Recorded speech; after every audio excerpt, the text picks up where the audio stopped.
Hello everybody.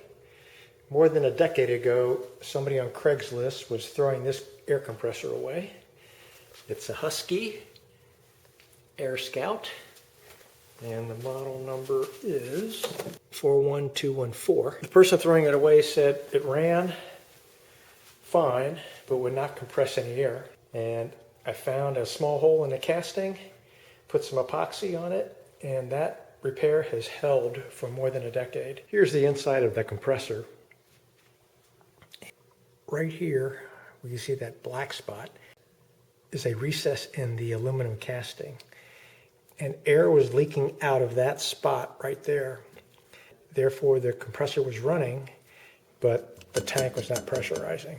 So you could hear the compressor running, motor was running, compressor pump was running, but it wasn't compressing any air.